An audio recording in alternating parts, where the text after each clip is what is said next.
যে রাষ্ট্রপতি মূলত ডিরেক্ট ভোটিং এর মাধ্যমে হতে হবে। রাষ্ট্রপতি কোনো দলীয় ব্যক্তি হইতে পারবে না, রাষ্ট্রপতি কোনো গরিব পরিবারের হইতে পারবে না। ফলত নিজেদের ভোটিং পাওয়ারটা নিশ্চিত করার জন্য একজন দলীয় রাষ্ট্রপতিকে তারা বিবেচনা করছে।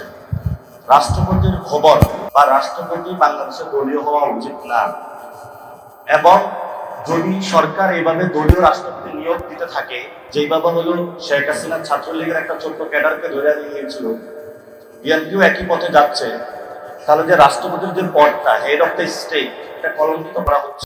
যদি এই কলঙ্কজনক পদটায় চলতে থাকে, আমরা একটা সময় দাবি তুলব যে রাষ্ট্রপতি মূলত ডিরেক্ট ভোটিং এর মাধ্যমে হতে হবে। রাষ্ট্রপতি কোনো দলীয় ব্যক্তি হইতে পারবে না, রাষ্ট্রপতি কোনো গরিব পরিবারের হইতে পারবে না। আপনার সংবিধান যে সিস্টেম, সেটা অনুযায়ী রাষ্ট্রপতির নিয়োগটা পার্লামেন্টে যারা আছেন তারা নিয়োগ করবে, কিন্তু রাষ্ট্রপতি হলো প্রধানমন্ত্রীর পরামর্শ নিয়ে চলবেন। এখন আমরা দুইটা বক্তব্য পেয়েছি। রাষ্ট্রপতির নিয়োগের ভার কে হবেন, স্থায়ী কমিটির একটা মিটিং বসলো, সেখানে আবার একজনের কাছে ন্যস্ত করা হলো। তাহলে পুরা বাংলাদেশের মধ্যে 18 কোটি মানুষের মধ্যে একজনের দায়িত্ব হলো রাষ্ট্রপতি হলো নিয়োগ দেওয়া। তাহলে পুরো যারা রাজনৈতিক ব্যক্তিবর্গ, পার্লামেন্ট, পুরা মানুষ, তাহলে তাদের কি প্রয়োজন? ফলত এটা আনডেমোক্রেটিক, এটা গণতান্ত্রিক কোনো প্রক্রিয়া না, এটাকে আমরা ধিক্কার জানাচ্ছি। দ্বিতীয়ত যে বিষয়টা আমাদের এখনো লড়াই, সেটা হলো সংস্কার। জুলাই সনদ বিএনপিকে বাস্তবায়ন করতে হবে। বিএনপি যতই কথা বলুক না কেন, এটা বাস্তবায়ন করব না, সেই পথ আমরা বিএনপিকে দিব না। তারা সংশোধন কমিটি বানিয়েছে, বিরোধী দলকে ধন্যবাদ যে তারা সেটাতে অংশগ্রহণ করে না। এটা ঐতিহাসিক একটা রাজনৈতিক সিদ্ধান্ত নিয়েছে, এবং যেহেতু এটা সংসদে হয় নাই, তারা সংশোধনী কমিটি বানিয়েছে, ফলত আমাদের এই লড়াইটা এখন রাজপথে চলে এসেছে। রাজপথে ইনশাল্লাহ আমরা সংসদের সামনে উপস্থিত হব। যেদিন উপস্থিত হব, ওই দিনে বাংলাদেশে ইনশাল্লাহ জুলাই সনদ বাস্তবায়ন করে ছাড়বো ইনশাআল্লাহ। জুলাই সনদ কেন বাস্তবায়ন করতে হবে? প্রধানমন্ত্রীর খায়েশ হয়েছে, 10 বছর দেওয়া হয়েছে, ওনার 15 বছর থাকার খায়েশ হয়েছে। এই নির্বাচন প্রক্রিয়া, সেটা উনি স্বচ্ছ প্রক্রিয়া বিশ্বাস করেন না। আমরা বলেছিলাম যে গত 17 বছরে শুধু বিএনপি অথবা জামাতের নেতাকর্মী হওয়ার কারণে কেউ বিচারালয়ে গিয়ে বিচার পায়নি। আমরা এটা আর নতুন করে দেখতে চাই না। সেই জন্য আমরা বলেছিলাম আলাদা সেক্রেটারিয়েট কমিটি করতে হবে, সেক্রেটারিয়েট বিল্ডিং থাকতে হবে বিচারালয়ে। সেটা করাও হয়েছিল, কিন্তু বিএনপি সরকার এসে বাতিল করেছে। প্রত্যেকটা জায়গায় আমরা আনডেমোক্রেটিক সিস্টেম দেখতে পাচ্ছি, অগণতান্ত্রিক শাসন ব্যবস্থা দিকে যাচ্ছে। ফলত এই সরকারকে জুলাই সনদ বাস্তবায়ন করতে বাধ্য করতে হবে। কারণ তারেক রহমান যিনি বলেছেন যে জনগণের ভোটে উনি নির্বাচিত হয়ে প্রধানমন্ত্রী হয়েছেন, এই ভোট একটা ভোট ছিল না, 2টা ভোটে হয়েছে। ফলত একটা ভোট মানবেন, আরেকটা মানবেন না, এই সুবিধা আপনাকে অত দেওয়া হবে না। যেটা সত্যি বাংলাদেশের মানুষ ভোট দিয়েছে, আপনাকে ওইটা মানতে হবে। যদি না মানেন, তাহলে যেই গদি জনগণের, সেই জনগণের গদি জনগণ ফেরত নিয়ে নিবে। অনেকেই সরকারি অফিসে বসেছে, মন্ত্রী, এমপি, প্রধানমন্ত্রী, গদিতে বসেই মনে সরা শুরু করছে এটা আমার গদি। এই গদিতে অনেক লোক গিয়েছে, এসেছে, গদিটা হলো ক্ষণস্থায়ী। এই গদি বাংলাদেশের জনগণের। ফলত বাংলাদেশের জনগণের গদিতে যারা বসবে, বাংলাদেশের জনগণের পক্ষেই থাকতে হবে। তৃতীয়ত যে বিষয়টা আমাদের সবচেয়ে বড় লড়াই, সেটা হলো আমাদের ভাইদের বিচার। আমি প্রায় এই যে গ্রামে গঞ্জে গিয়েছিলাম, গত 20 থেকে 20 দিন গ্রামে গঞ্জে ঘুরেছি, অনেক জায়গায় গিয়েছি, মানুষের সাথে কথা বলেছি। ডিরেক্টলি প্রায় 2 থেকে 2.5 লক্ষ লোকের সাথে হলো পথসভা করেছি। বিভিন্ন জায়গায় হলো আওয়ামী লীগের লোক ঘোরাফেরা করতেছে। তাদেরকে জিজ্ঞেস করলাম তারা কিভাবে বের হয়েছে। বললো যদি কেউ ছাত্রদের খুন করে, তার মার্কেট ভ্যালু বাইরে যায়। ওসি এবং ওইখানের স্থানীয় নেতারা বসে 5 লক্ষ টাকা দিলে মুক্তি পাওয়া যায়। ওসির রুমে বসে ওই দলের নেতা এবং ওসি বৈশা, ওসি বলে 2 লাখ টাকা রাখি, ওই নেতা নেয় 3 লাখ টাকা, বলছে তারা ছেড়ে দেন। এরকম পুরা বাংলাদেশে যারা আমাদেরকে খুন করেছিল, খুনের মহাযজ্ঞ চালিয়েছিল, তাদেরকে হলো মুক্তি দেওয়া হয়েছে। এবং তারা এলাকায় গিয়ে যারা রাজপথে নেমেছিল তাদেরকে ধমক দিচ্ছে, তাদের ফ্যামিলিকে ধমক দিচ্ছে, তাদের ঘর বাড়ি জ্বালিয়ে দিচ্ছে। আর যারা সিনিয়র নেতৃবৃন্দ, তাদের তো কথা বাদে দিলাম। আপনি দেখেন সাবের হোসেন চৌধুরী এখনো বাহিরে কেন, কারা মুক্তি দিয়েছে? আমরা ওই সময়, আমরা এখনো চুপ করে আছি। বিএনপিতে যারা এখন বড় বড় মন্ত্রী, তারা ওই সময় আওয়ামী লীগের অনেক বড় বড় মন্ত্রীর জন্য লবিং করেছিলেন আমাদের কাছে। তো ইতিহাস থেকে যদি শিক্ষা না নেন, আমরা সেই সময় বলেছিলাম 1 টাকাও ছাড় দেওয়া যাবে না। যদি কোনো যারা আমাদের খুনিকে ছাড় দেওয়া হয়, তাহলে আমরা ইনশাল্লাহ ক্ষমতায় এসে তাদের বিচার করব। আগাগোড়া যে কথাটা তারেক রহমান অলরেডি সরকার চালাইতে ব্যর্থ হয়ে গিয়েছে। ঘরে গ্যাস নাই, বিদ্যুৎ নাই, জ্বালানি সংকট শুরু হয়েছে, ব্যাংকে টাকা নাই, দলীয় সন্ত্রাস চলতেছে পুরা দেশের মধ্যে। ওইদিকে মোদি যেভাবে কথা বলেন, সেইভাবে হলো বাংলাদেশে কথার প্রতিধ্বনি ফেরত পাচ্ছি। অনেকেই বলেন যে দেশে নাকি ফেসিবাদী আসা শুরু করেছে, আবারই কেউ কেউ বলেন 5 মাসে আসে কিভাবে।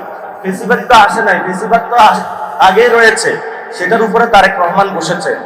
আগে এই ফেসিবাদের চেয়ারে শেখ হাসিনা ছিলেন, কথা ছিল ফেসিবাদের চেহারাটা বাদ যাবে, চেয়ারও বাদ যাবে, সিস্টেমটা পরিবর্তন হয়ে গণতান্ত্রিক হবে।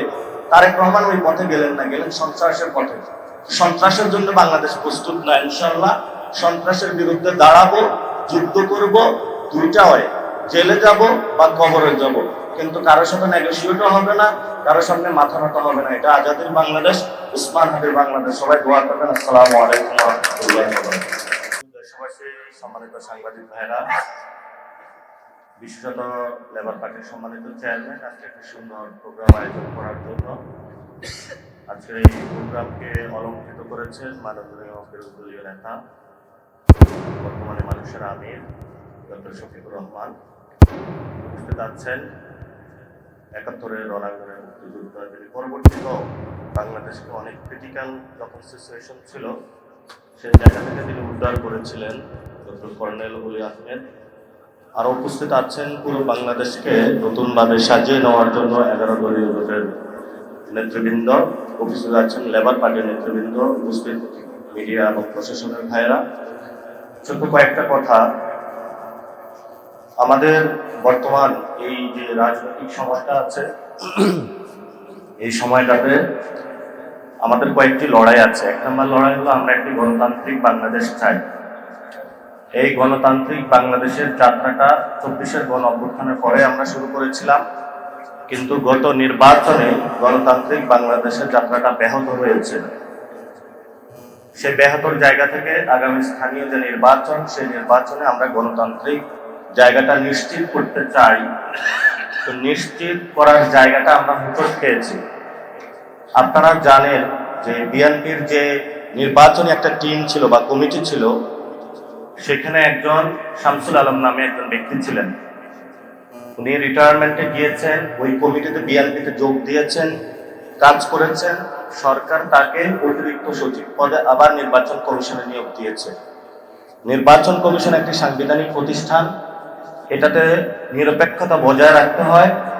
সরকার যে নগ্নভাবে নিয়োগটা দিয়েছে, এইভাবে নিয়োগ হলো হাসিনার আমলও হয়নি। এবং সরকার চিন্তা করছে যে 3 বছর পরে অথবা 5 ইয়ার্স পরে যে ইলেকশনটা হবে, সেই ইলেকশনের জন্য তাকে প্রস্তুত করা হচ্ছে। উনি ওই সময় যাতে সচিব থেকে একটা নগ্ন হস্তক্ষেপের মাধ্যমে আরেকটা হলো আমি নির্বাচন করতে পারে। ফলত গত 17 বছর তারা যেই গণতন্ত্রের কথাটা মুখে উচ্চারণ করেছে, এটা একটা ভুয়া জিনিস ছিল। তারা বাংলাদেশে গণতন্ত্র চায় না, তারা একনায়কতন্ত্র চায় এবং একটা ফেসিবাদী কাঠামোর মধ্যেই থাকতে চায়। দ্বিতীয়ত যে বিষয়টা আমরা এই সংসদে শুরুতে বলেছিলাম চুপ্পুকে বাদ দেওয়ার জন্য, কিন্তু তারা দেয়নি। 5 মাস পরে এখন কথা হচ্ছে, তাহলে তারা চিন্তা করছে নেক্সট ইলেকশনটা হবে, সেই ইলেকশনের জায়গায় নির্বাচন কমিশনে যাদের নিয়োগ মেলা বিধান অনুযায়ী সেখানে রাষ্ট্রপতির জায়গাটা থাকে। আবার যদি আমরা আমাদের জুলাই সনদ বাস্তবায়ন হয়, সেখানেও রাষ্ট্রপতির হলে ভোটিং পাওয়ার আছে। ফলত নিজেদের ভোটিং পাওয়ারটা নিশ্চিত করার জন্য একজন দলীয় রাষ্ট্রপতিকে তারা বিবেচনা করছে। রাষ্ট্রপতির ভবন বা রাষ্ট্রপতি বাংলাদেশে দলীয় হওয়া উচিত না। এবং যদি সরকার এইভাবে দলীয় রাষ্ট্রপতি নিয়োগ দিতে থাকে, যেইভাবে হলো শেখ হাসিনা ছাত্রলীগের একটা ছোট্ট ক্যাডারকে ধরে নিয়েছিল, বিএনপিও একই পথে যাচ্ছে, তাহলে যে রাষ্ট্রপতির যে পদটা হেড অফ দ্য স্টেট, এটা কলঙ্কিত করা হচ্ছে। যদি এই কলঙ্কজনক পদটায় চলতে থাকে, আমরা একটা সময় দাবি তুলব যে রাষ্ট্রপতি হলো ডিরেক্ট ভোটিংয়ের মাধ্যমে হতে হবে।